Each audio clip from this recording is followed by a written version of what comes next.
Good morning. Let's continue our focus now where gender-based violence continues to impact various fields of society, including sports. It affects both girls, boys, women and men. Meanwhile, different non-profit organizations, activists and community structures remain committed to seeking ways to turn the tide against GBV. To speak more on this, we are joined by Hloni Mtimkulu, and she's joined by Olivia Jasriel, who was a victim of convicted child rapist and former tennis star Bob Hewitt. Jasriel continues to do advocacy work with several sports federations. Good morning again, Hloni. In the previous hour, we heard how Olivia is helping create awareness about GBV. She's particularly doing it to protect young people within the world of sport. Let's continue that conversation.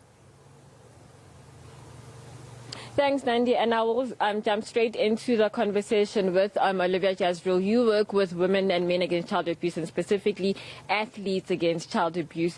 Just in terms of the federations, we were talking about this earlier.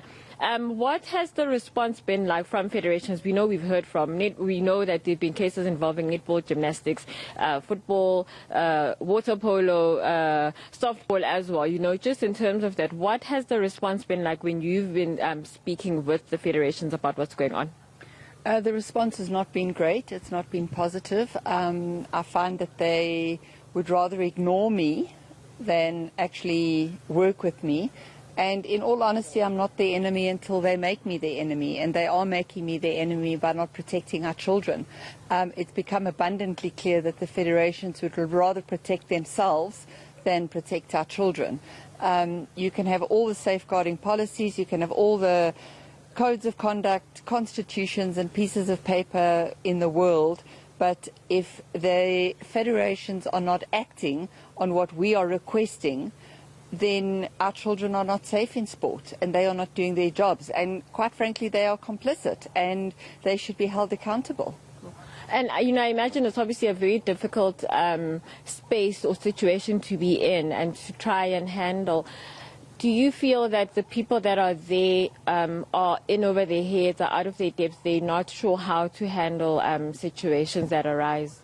I think that probably is the largest problem. I have had conversations with federations and members in federations. I've had conversations with safeguarding officers where I've asked them a simple question: what is a Form 22, which is a form that would normally be filled out in the event that there is a disclosure, and they don't even know that. So they don't know what they are up against, they don't know what they're doing, and I think because of that, they just avoid the situation. And, I mean, what does that do for victims and, you know, just in terms of reporting? If you have sporting codes or federations that aren't addressing issues as ideal? It completely disincentivizes the victim to go forward. And in fact, we've had situations where we've had federations who, by conducting internal disciplinaries, have disincentivized the victims. And we now have those victims in the justice system. So we've had arrests. We you know, it is a success and it is a small victory. But the disincentivization for a victim to come forward is what's making the situation worse than it already is. And Olivia, you've been there before, you know, in the 1970s, and I mean, your case only then played out in the last few years. Ideally, what should be happening for victims, and also not to re-victimize people, right? Just what should be happening? You know, Athletes Against Child Abuse, we are out there. The federations know who we are.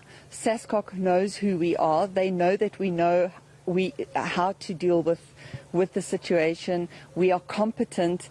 Come to me, send me an email, contact me, and I will assist with the absolute greatest of pleasure. You know, it is my job, and I have absolutely sworn on my grave that I will never let a child go through what I go through. So come to me, include me. You know, don't ghost me, which for some reason is happening at the moment. And it's not about me attacking the federations. My job is to help the federations, help the children have the best experience that they possibly can. Thank you. Just we'll leave it on that note that Nandi, Olivia says it's not about attacking the federations, but it is about the children, kind of seeing what can be done in those situations.